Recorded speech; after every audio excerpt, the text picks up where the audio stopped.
만발한 그런 봄의 계절에 예배드릴 수 있어서 정말 감사드립니다. 여러분의 심령에도 이 꽃과 같은 은혜로운 향기가 오늘 넘치기를 바랍니다. 네.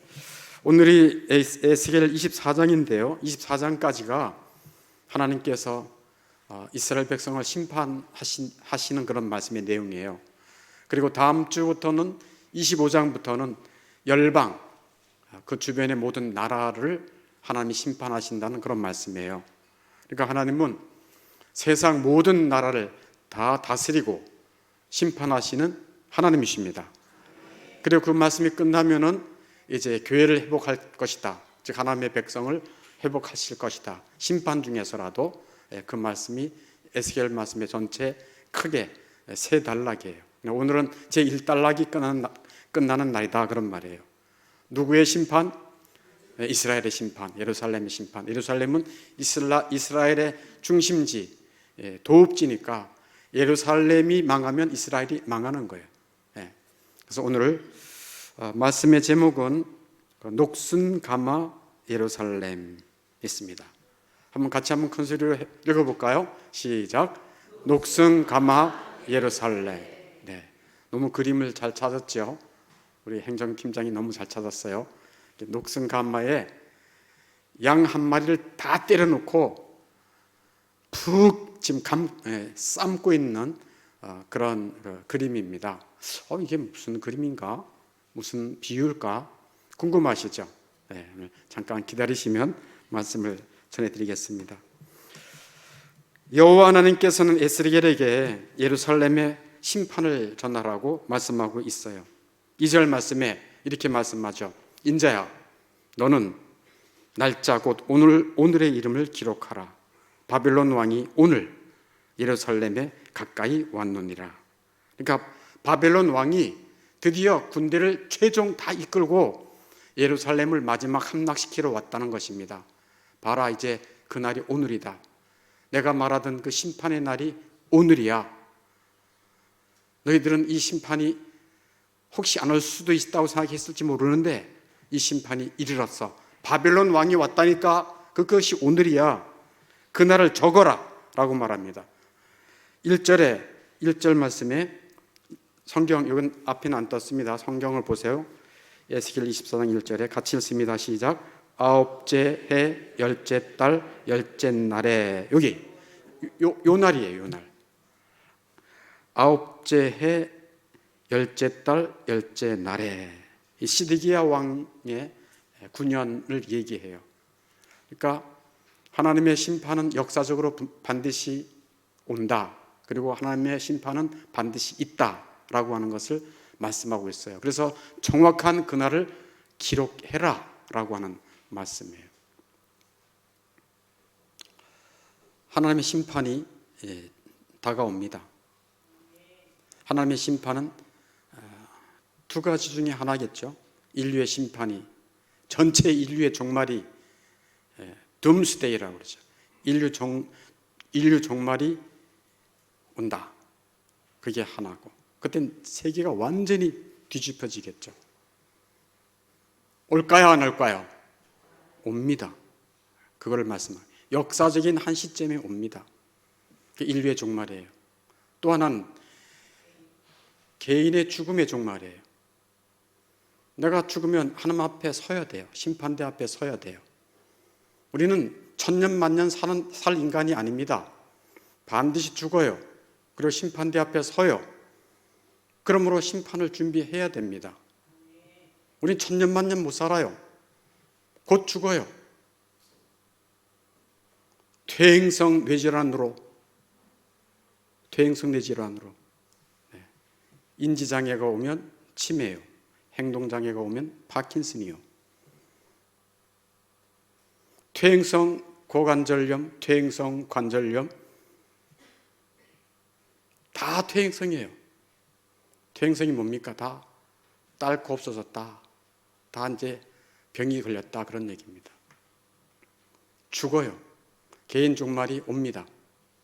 하나님의 심판대 앞에 설 것을 준비하라는, 그날 기록하라 라고 하는 말씀은 우리로 하여금 겁주는 것이 아니라 진짜 그날이 있어. 그래서 이 날이 언젠가 하면 열왕기하 25장 1절에 보면 정확하게 이렇게 말하고 있어요. 같이 한번 읽어볼까요? 시작. 시드기야 제9년 열째 달 10일에 바빌론 왕 느부갓네살이 그의 모든 군대를 거느리고 예루살렘을 치러 올라와서 그 성에 대하여 진을 치고 주위에 토성을 쌓음에, 이게 역사적인 일이었습니다. 바빌론 나라 왕이 이렇게 예루살렘을 쳐들어왔어요. 그리고 그 성벽 위에 옆에 토성을 쌓고 더 높게 쌓고 완전히, 그러니까 1년이고 2년이고 꽉 포위하고 계속 공격하니까 그 안에서 먹을 것은 없고, 근데 그 안에서 어떻게 합니까? 먹을 건 없고 물은 떨어지고 사람은 먹어야 되고, 그러니까 기근으로 죽어가고 전염병으로 죽어가고 나중에는 바빌론 군대들에게 칼로 죽어가고 다 진멸당한 것입니다. 이 심판입니다. 심판. 하나님은 에스겔 선지자에게 비유를 베풀어서 말하라고 말씀합니다. 비유를 베풀어서. 그게 3절이죠. 3절. 3절에 뭐라고 말씀하시는가 하면 비유를 드는 거예요. 가마 하나를 걸어라 하고 말씀해요. 3절을 제가 읽어보면은 너는 이 반역하는 족속에게 비유를 베풀어 이르기를 주 여호와께서 이같이 말씀하시기를 가마 하나를 걸라 말씀해요. 그래서 에스겔은 큰 가마를 하나 겁니다. 큰 가마 하나를 걸어요. 저는 어렸을 때 강원도 시골에서 자랐기 때문에 가마가 뭔지 알아요. 지금 우리 어린 청년들이나 또 어린 어린이들은 가마가 뭔지 모를 거예요. 가마, 꽃가마가 아니에요. 신부가 타고 오는 꽃가마가 아닙니다. 가마는 무쇠로 만든 어마어마하게 이거 이 팔 이상으로 더 큰 아주 그냥 큰 이렇게 뭐 어떻게 표현을 해야 되나? 가마야, 가마. 가마솥, 무쇠 가마솥. 거기에 주로 뭐를 끓였는가 하면 소가 먹을 소죽을 끓였고, 또 시골에서 잔치가 벌어지면 결혼식을 하잖아요. 그러면 옛날에 결혼식은 결혼식장에서 안 했어요. 했던 집에서 다 잔치를 했다니까. 그러면 돼지 한 마리를 푹 삶아 가마솥에 넣어가지고, 그래서 그냥 얼마나 고기가 맛있는지, 그래서 나눠 먹어요. 또 그 잔치하는 집안에 와서 다 자요 또. 그리고 갈 때 또 다 싸가지고 가요. 고기를 다 싸가지고 간다 그런 얘기. 그럴 때 가마솥이 유용하게 쓰임 받았어요. 거기에다가 그 가마솥에다가 물을 붓고 4절 5절에 그렇게 말하죠.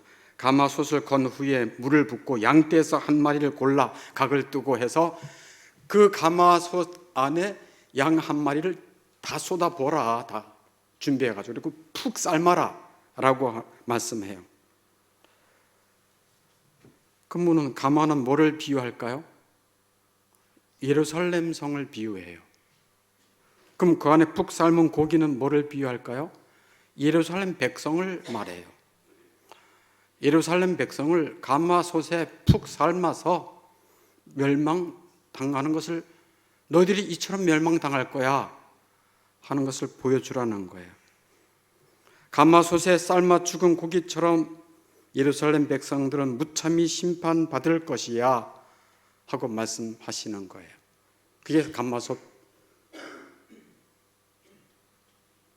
녹슨 가마솥, 가마의 비유예요. 너무 끔찍하죠. 아니, 예루살렘 백성이 그토록 큰 죄를 졌는가? 죄가 뭐지? 이 보면 말이죠.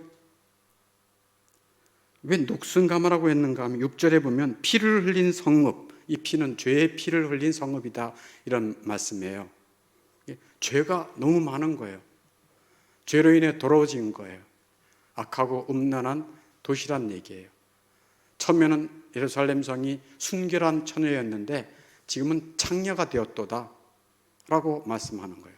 음란한 사람들이 되었구나, 더러운 성읍이 되었구나 라고 말씀하시는 거예요.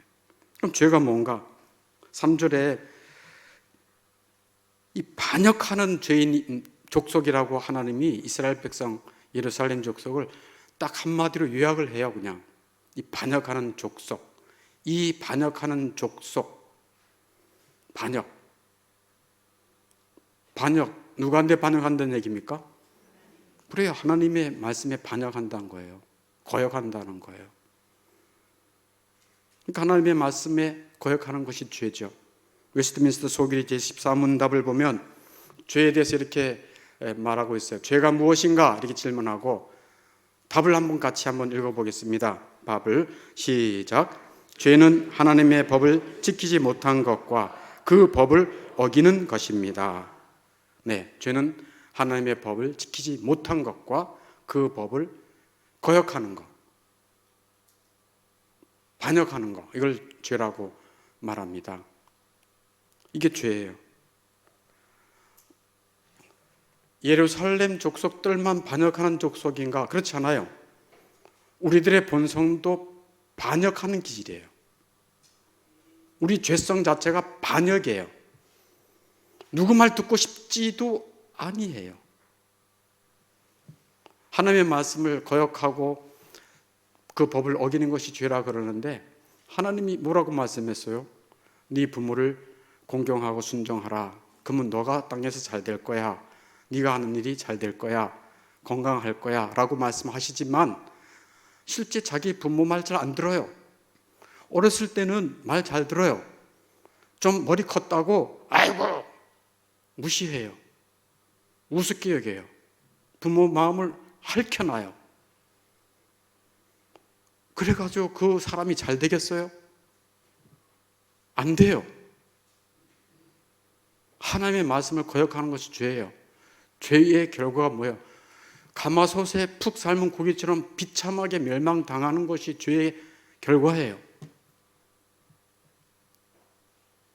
반역의 기질이 있어요. 예루살렘 백성들만 정말 그 족속들이 그 반역하는 족속들 그렇게 말하지만 우리의 기질이 반역의 기질. 왜? 죄성이 그런 것입니다. 학교의 선생님들에게 학생들이 순종합니까? 안 해요. 우리에게 선생님도 계시지만 반역해요. 권위자를 우습게 여겨요. 직장 생활할 때 그 위에 있는 직장 상사 까다로운 자라 할지라도 주 하나님은 뭐라고 말씀합니까? 너 죽게 하듯 윗 상사에게 순종해라 하고 말해요. 그건 저의 말이 아니라 하나님의 말씀이에요. 에베소서 6장 5절, 6절, 7절, 8절에 무려 4절이나 말씀하고 있어요. 그런데 안 하잖아요.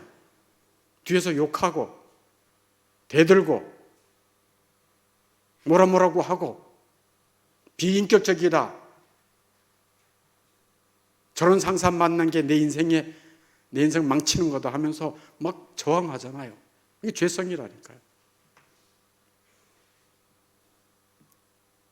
그렇다고 또 교회에게 지도자에게는 순종을 잘하느냐? 그렇지도 않아요. 자기 취향에 따라서 자기 마음에 안 맞는다고 또 거역해요. 수근수근 거려요. 이렇게 했으면 좋겠다, 저렇게 했으면 좋겠다라고 얘기해요. 교회는 여러분의 뜻을 모아서 교회가 운영되는 것이 아니라 주님의 말씀대로 인도하는 것이 교회인 것입니다. 그러니까 교회에서도 순종을 잘 안 하고 싶어요. 왜? 우리가 다 죄인이라 그래요. 이 죄성이 뭐라고요? 반역하는 족속이에요. 한번 따라해 보세요. 이 반역하는 족속아. 제가 얘기하는 게 아니고요. 하나님이 그렇게 말씀하십니다. 이 반역하는 족속들 비유를 들어서 가마솥을 걸라. 다 삶아버려라. 푹 뼈가 무르도록. 제 말이 아니에요. 4절 5절 끝에 그렇잖아요. 나무를 쌓아서 불 떼가지고 불심판이다. 잘 삶 때 가마솥에 뼈가 물러 퍼지도록 잘 삶아라. 완전히 진멸해라. 이게 하나님의 심판이에요. 그래서 사람은 자기의 주장을 내세우면서 스스로 어떻게 해야 되는가? 자기 죄성이 커지면 자만과 교만으로 빠져요. 뭐로 빠진다고요? 자망과 교만이 점점 교만해져요. 그래서 누구랑 견주려고 그래요? 그렇지요. 잘 아시네. 내가 하나님처럼 되는 거예요. 내가 하나님처럼 되겠다라는 게. 왜? 내가 내 생각이 옳은데, 내 마음대로 하고 싶은데 그래 되는 거예요. 이 예루살렘 백성들은 교만하기 그지없었어요. 옛날에 이 예루살렘 백성들이 어떤 말을 했는가 하면, 야, 에스겔 선지자가 우리 예루살렘이 망한대 글쎄. 아이고, 그렇게 쉽게 망할까? 안 될 거야. 이 예루살렘 철옹성이야. 누구 와서 이 예루살렘 성을 무너뜨릴 수 없어. 이 예루살렘은 가마솥 같아. 그리고 우리는 가마솥에 있는 안전한 고기와 같아. 그래서 우리는 안전해. 누가 이 가마솥을 들고 이 뜨거운 가마솥에서 우리를 끄집어낼 거야? 우리는 안전해. 하고 그런 말을 그들이 했어요. 그게 에스겔 11장 3절에 있어요. 이들이 한 말이에요. 뭐라고 말했는가? 이 성읍은 가마가 되고 우리는 고기가 된다 하나니. 야, 너희들이 이 성읍은 튼튼하고 무너지지 않고 우리는 그 성읍 안에 있는 안전한 고기와 같다고 말하는구나. 그래, 너희 말대로 될까? 그래, 너희들이 안전하다고 했던 그 가마솥에서 너희들을 삶아 불심판으로 내가 심판할 거야. 너희들 말대로 내가 할 거야. 가마솥이 안전하다고? 아니야. 그게 하나님의 말씀이에요. 마지막 심판 때에는 사람들이 스스로 안전하다고 생각했던 것에서 다 망할 것입니다. 우리는 안전하다고 생각했던 게 뭡니까? 돈이면 안전하다. 실력이 있으면 안전하다. 우리나라는 안전하다. 내가 의지하는 그 안전된 것이 있어요. 그러나 여호와 외에는 안전한 망대가 없습니다. 하나님만이 우리의 반석이 되십니다. 도움의 피난처 되십니다. 의지할 것이 없어요. 그것을 보여주시는 거예요. 너희가 안전하다고 의지하던 가마솥에서 너희는 죽음을 당하게 될 것이다 라는 하나님의 심판을 말씀하고 있습니다. 그래서 푹 삶은 고기처럼 된다는 말씀이에요. 가마에 삶아진 고기를 바벨론 군대에게 주어서 잔치를 벌리게 할 거다. 가마에 삶은 그 푹 삶은 고기를 바벨론 군대들에게 주어서 잔치 벌리게 할 거야. 너희들은 그들의 밥이 될 거야. 바벨론을 포위한 예루살렘을 포위한 이 바벨론 군대들이 걸신 들리듯이 그 예루살렘 성에 들어와서 칼로 다 낭자하게 죽이잖아요. 빼앗잖아요. 허물잖아요. 불태우잖아요. 그래서 극심한 참상을 겪게 될 것을 가마 안에 죽은 고기로 비유하고 계신 것입니다. 바빌론 군대들은 6절에 있는 대로 제비를 뽑을 것도 없이 그 덩이 하나하나를 꺼낼지어다. 그러니까 뭐 주저할 것도 없이 그냥 쑥쑥 꺼내가지고 자기들의 배를 채울 것이라 그런 말씀이에요. 예루살렘 각 사람들이 군대 수중에 들어가서 바벨론 군대 수중에 들어가서 죽거나 포로가 되어서 참상을 겪게 될 것을 비유로 보여주시는 것입니다. 예루살렘의 사람들의 특징이 뭐라고요? 반역하는 족속. 죄의 특징이 반역입니다. 죄의 결과는 뭡니까? 심판입니다. 또 하나의 예루살렘의 백성의 특징이 있어요. 그것은 죄로 더러워진 성읍이었어요. 그래서 녹순가마입니다. 죄로 녹순가마예요. 6절에 피를 흘린 성읍 녹순가마 하고 6절에 말씀하고 있죠. 녹순가마는 더러운 죄에 그냥 찌들렸다는 말씀이에요. 13절에도 너의 더러운 것들 중에 음란이 그 하나이니라. 그러니까 예루살렘 성도 악하고 음란의 성이었다는 거예요. 악하고 음란한 성. 악하고 음란한 사람들. 우리가 살고 있는 도시가 악하고 음란한 곳입니다. 하나 더 추가한다면 굉장히 허무한 도시예요. 다 취해봐도 허무하다는 거예요. 그리고 악하고 음란한 본성을 그들 스스로 고쳐보려고 했지만 사람은 스스로 자기의 죄를 씻을 수도 없다. 악하고 음란한 곳에서 벗어날 수도 없다라고 하는 것을 말씀하고 있어요. 그 12절 말씀이에요. 스스로 피곤하나 많은 녹이 그 속에서 벗겨지지 아니하며. 사람은 자기 힘으로 죄를 이길 수 없습니다.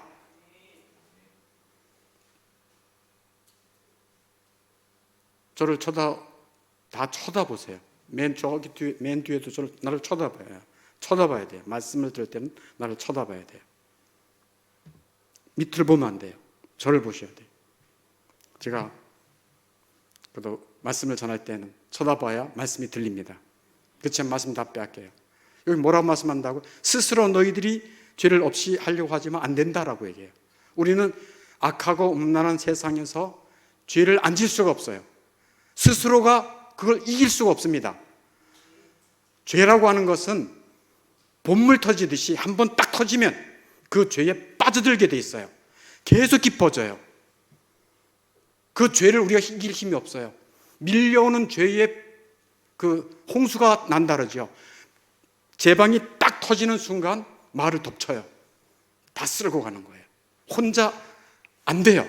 물을 막을 수가 없어요. 죄라고 하는 건 그런 거예요. 아주 폭력적이에요. 그 인간을 완전히 망쳐요. 마음도 망치고 몸도 망치고 가정도 망가뜨리고, 그게 죄라고 하는 거예요. 사람이 스스로 고칠 수가 없고 그 죄를 스스로 이길 수도 없고 자기를 깨끗하게 할 수도 없어. 그게 죄의 난폭성이에요. 또는 죄의 노예로 사는 거예요.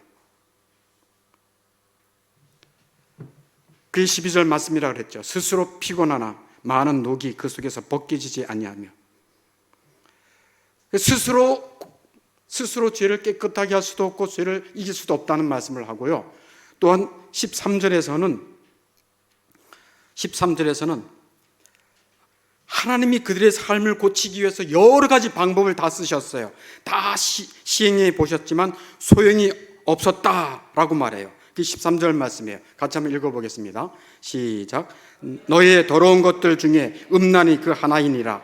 내가 너를 깨끗하게 하나 내가 깨끗해지지 아니하니. 하나님이 이들을 깨끗하게 하려고 하고 정말 그 죄에서 고쳐보려고 했는데 깨끗해지지 아니했구나. 아예 너의 죄의 더러운 일이 습관이 되어버렸구나. 아예 몸에 쪄들었구나. 그런 얘기예요. 내가 고치보려고 하지만 너희들이 정말 완고하구나. 고쳐지지 않는 습관이 되어버렸구나. 이런 말씀을 지금 하고 있는 거예요. 그래서 하나님은 더 이상 그런 방법을 사용하지 않겠다. 돌이키지도 않겠다. 너희를 아끼지도 않겠다. 너희의 더러운 행위대로 그냥 두겠다. 아니 더 나가서 심판하겠다 라고 하는 말씀이 13절 14절 말씀이에요. 너희가 깨끗해지지 아니하니 13절에 내가 내게 향한 분노를 풀기 전에는 내 도름이 다시 깨끗해지지 아니하리라. 이제는 내가 돌이키도 아니하고 14절 아끼지도 아니하겠다. 뉘우치지도 아니하겠다. 니들 모든 행위대로 재판하리라. 심판하리라. 그래서 예루살렘 백성은 가마솥에 푹 삶긴 고기처럼 망했습니다. 비참하게 끝났습니다. 녹슨 가마 예루살렘과 같이 사실 우리도 똑같은 죄성을 가지고 있습니다. 반역하는 족속들이에요. 그래서 우리도 가만히 내버려 두면 이 예루살렘 백성들처럼 죄와 비참 상태에서 심판받아 마땅합니다. 그런데 웨스트민스터 소규리 제20문 질문에 있는 질문이 있어요. 하나님이 모든 인류를 죄와 비참한 상태에서 멸망하도록 내버려 두셨습니까? 여러분들이 한번 저한테 물어보는 마음으로 한번 읽어보세요. 시작.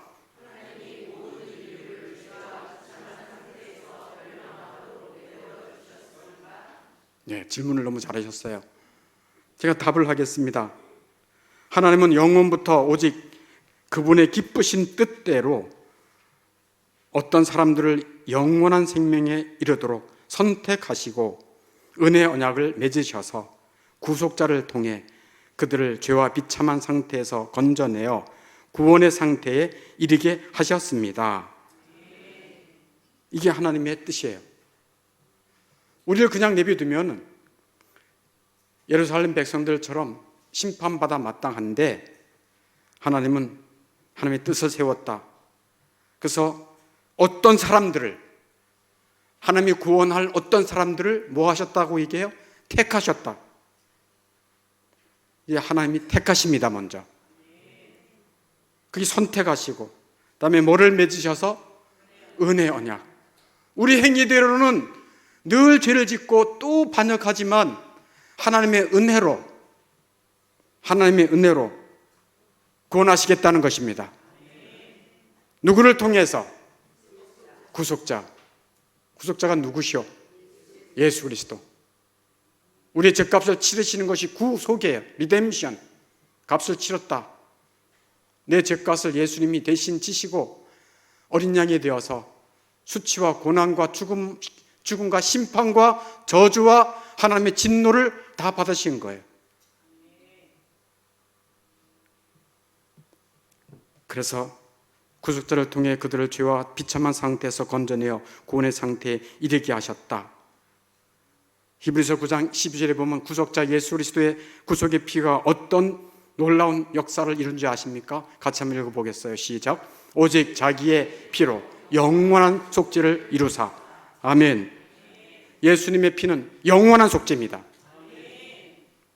구약에는 자기가 죄를 지면, 지난주에 레위기 1장 살펴봤잖아요. 자기가 죄를 지면 양을 한 마리 가져와서 자기가 그 머리에 안수하고 목을 따 죽여서 내 대신 너 미안하다 양아, 내 가족 같은 너, 우리 집에서 최상의 것 너, 내 죄 때문에 너는 죽어야 돼. 다 불타야 돼. 미안하다. 내 때문에 너가 죽는 거야. 그리고 번제해서 내 죄를 속하잖아요. 근데 예수님의 피는 어린 양의 피와는 상상도 못할 정도로, 예수님은 죄가 없는 인간의 몸으로 오신 하나님이십니다. 그가 왜 죽으셨는가? 나의 이 반역하는 죄, 심판받을 죄, 하나님의 영원한 진노를 받을 죄, 비참함과 멸망을 받아 마땅한 그 죄를 위해 예수님이 죽으신 것입니다. 영원한 속죄를 이루셨어요. 한 번의 피로. 영원한 속죄가 뭡니까? 그 예수 그리스도를 믿는 자는 영원히 하나님의 진노 없습니다. 정죄 없습니다. 심판 없습니다. 그래서 영원한 속죄를 이루신 거예요. 이걸 누가 깨닫게 해주시는가? 우리의 머리는 몰라요. 여러분이 똑똑하다고 이걸 깨닫는 게 아니에요. 성령께서 눈을 열어주시는 것입니다. 완고한 마음을 열어주시고 닫혔던 우리 영적인 눈을 열어주시면 예수님이 나의 죄를 위해 죽으셨다고, 이 아무것도 아닌 자, 한 줌도 안 되는 나를 위해 내가 뭔데 하며 예수 그리스도를 마음속에 영접하게 되고 믿게 되는 것입니다. 그게 하나님이 주신 은혜 언약을 통한 구원이에요. 그러면 눈이 열려요. 무슨 눈이? 영적인 눈이 열려요. 뭐가 열린다고요? 영적인 눈이 열려요. 영적 눈이 열린다면 조금 좀 품위 있는 말을 써서 영적 안목이 열려지는 것입니다. 뭐에 대한 안목이 열려지는가? 자기에 대한 안목이 열려지고, 첫 번째는 자기에 대한 안목이 열려지고, 두 번째는 세상을 보는 안목이 열려지고, 그 다음엔 보이지 않는 다음 세계에, 즉 천국에 대한 안목이 열려집니다. 자기에 대한 안목은 어떻게 열려지냐? 내가 죄인이구나. 내가 반역하는 족속이구나. 내가 내 죄로 인해서 비참하고 멸망당할 자구나. 그걸 알게 되는 거예요. 근데 예수님이 나를 위해 죽으셨다고? 아까 우리 찬송할 때 뭐라고 말씀해요? 심판의 불이 심판의 불이 내릴 때에 주님의 진노 면하겠네. 내가 그 피를 유월절 그 양의 피를 볼 때에 내가 널 넘어서 가리라. 아멘. 우리는 하나님의 진노와 심판을 예루살렘의 심판보다 더 처절하게 받아야 됐어요. 근데 예수님의 보혈을 하나님의 진노를 넘어가게 합니다. 하나님의 심판을 면제하게 합니다. 그리고 하나님이 예수의 피로 말미암아 그 죄를 싹 씻어주시고 영원히 속죄를 이루어주십니다. 하나님은 우리를 볼 때 예수의 피로 우리를 보시기 때문에 너 의로운 자야 칭의해 주십니다. 그리고 너 죄인이 아니고 내 아들이야 내 자녀야 양자 삼으십니다. 그리고 너는 내 아들이니까 영원한 나라의 상속자야 말씀해 주십니다. 자기를 보는 안목이 달라져요. 내가 죄인이었구나. 근데 예수님이 나를 위해 죽으셨구나. 나 이제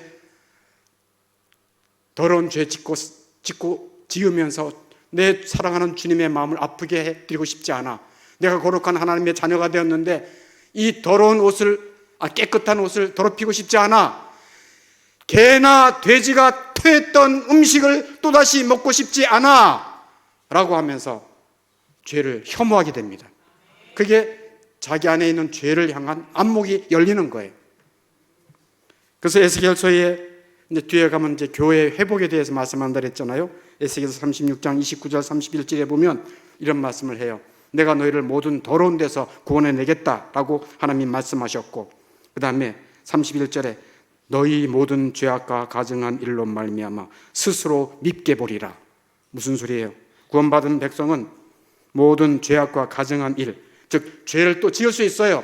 잘 들으세요, 여러분들. 예수 믿고 구원받았다 할지라도 죄라고 하는 것이 내 안에 아직 습관이 남아있어서, 죄는 용서받았지만 죄의 습성이 남아있어서 또 죄를 지을 수 있어요. 사도 바울도 내가 선을 행하기를 원하지만 내 안에 있는 또 죄가 있어서 내가 정말 공고하다라고 말했어요. 또 죄를 지을 수 있어요. 근데 그 죄를 짓고 나서의 자기를 향한 반응이 뭐냐? 영적 안목이 뭐냐? 스스로 믿게 보리라. 그 죄에 대해서 혐오한다는 얘기예요. 내가 죄를 지은 것을 보고 머리를 쥐어뜯고 너무 창피하게 하나님 앞에 너무 창피하게 생각하고 회개하고 그 죄를 혐오한다는 말씀인 것입니다. 그게 자기 안에 있는 죄에 대한 안목이 달라지는 거예요. 그 죄는 뭐 사람이 다 이렇게 죄를 짓고 사는 거 아니야? 뭐 그런 게 아니야? 저런 거 아니야? 다 합리화했어요. 그러나 예수님의 보혈로 속죄함을 받고 구원받은 백성이 되는 자는 첫째, 자기 안에 있는 죄를 보는 안목이 달라져요. 죄를 미워합니다. 혐오합니다. 그리고 죄를 지으면 또다시 주님 앞에 정말 죄송한 마음으로, 정말 부끄러운 마음으로 뭐합니까? 회개합니다. 회개할 때 주님은 다시 또 씻어주십니다. 다시 용서해 주십니다. 무슨 소리인가 하면 우리 더러워진 옷을 세탁소에 맡기잖아요. 예수님 세탁소 주인처럼 그래 가져와 다 가져와, 신발도 가져와 다 가져와, 너희 입도 그 더러워진 입도 가져와, 네 싹 빨아줄게. 그런 거예요. 싹 깨끗하게 하고 다시 또 그래 너희들이 내 백성이지 거룩하게 이 땅을 살아라 하고 주님이 다시 보내시는 것입니다. 자기 안에 있는 죄에 대한 안목이 이렇게 달라지고요. 두 번째, 세상을 보는 안목도 달라져요. 세상을 보는 안목이 뭐냐? 정말 세상은 허무하구나. 나는 나그네 길이구나. 이 땅은 곧 떠날 땅이구나 하면서 나그네와 객이다. 저 천국을 소망하는 나그네와 객이구나 하고 세상의 욕심을 서서히 내려놓습니다. 이게 세상을 보는 관점이에요. 구원받지 않은 백성은 철저하게 세상의 욕심을 내려놓지 못합니다. 이게 세상을 보는 관점이 안목이 달라진 거예요. 마지막 세 번째 안목은 뭐냐? 다가오는 세상을 향한 안목이 열립니다. 다가오는 세상을 향한 안목이 열립니다. 나는 이제 내 아버지의 영광, 내 아버지의 뜻이 이루어지고 내 아버지의 이름이 이 땅에서 나타난다면 나는 최고의 삶이야 하고 안목이 바뀌는 거예요. 그 전에는 동물적인 욕망을 갖고 살았어요. 이 땅에서 잘 먹어야 돼, 좋은 집을 빨리 사야 돼, 좋은 차를 타야 돼, 성공해야 돼, 이런 동물적인 욕망을 가지고 다른 사람들에게 인정받아야 돼. 이것이 그의 모든 것의 욕심이었어요. 목표였어요. 그러나 이제는 많이 주셨던 적게 주셨던 나의 삶의 목표는 주님, 내 아버지의 이름이 영광을 받으시는 거야. 영광의 나라에서 하나님의 칭찬받는 것이 나의 다음 세상에서의 나의 사명인 것을 알게 되는 것입니다. 너희를 어두운 데서 불러내어 그의 기이한 빛에 살게 하신, 들어가게 하신 하나님의 이름을 선포하게 하려 하심이니라. 예수님이 기도문도 알려주셨잖아요. 이렇게 하라고. 그의 제자들에게, 예수 믿는 자들에게 뭐라고 기도합니까? 하늘에 계신 우리 아버지여 하고 가장 먼저 기도해야 될 것이 뭐라 그래요? 이름이 거룩히 여김을 받으시오며. 아버지, 저의 삶이 이제 아버지의 이름이 거룩히 여김을 받으며 살기를 원합니다. 어떻게 하나님이 영광 받으시죠? 뭐가 하나님의 뜻이죠? 더 알기를 원합니다 하면서 하나님께 관심을 갖는 거예요. 그리고 주기도문의 마지막도 뭐라고 그래요? 나라와 권세와 영광이 아버지께 영원히 있사옵나이다. 아멘. 이렇게 예수로 말미암아 죄와 비참에서 구원받고 이제 이 구렁텅이에 사는 것이 아니라 하나님이 내 아버지시고 예수님이 날 위해 죽으신 그 사랑을 알고 영원한 나라의 소망을 갖고 상속자로 살아가는 그 사람은 안목이 완전히 바뀌는 것입니다. 자기 안에 있는 죄에 대한 안목이 바뀌고 현재 보는 세상에 대한 안목이 바뀌고 장차 올 영원한 나라에 대한 안목이 바뀌어 살아가는 거룩한 백성이 되는 것입니다. 여러분에게 이러한 놀라운 삶이 하나님의 은혜 가운데 남은 생에 나이가 60 넘었으면 얼마 안 남았으니까 더 열심히, 젊은 청년들이라고 한다면 너가 젊었을 때부터 이렇게 여호와를 경외해 살아라. 복된 인생이 열릴 것입니다. 그러한 삶을 살아갈 수 있기를 주 예수님의 이름으로 축원합니다.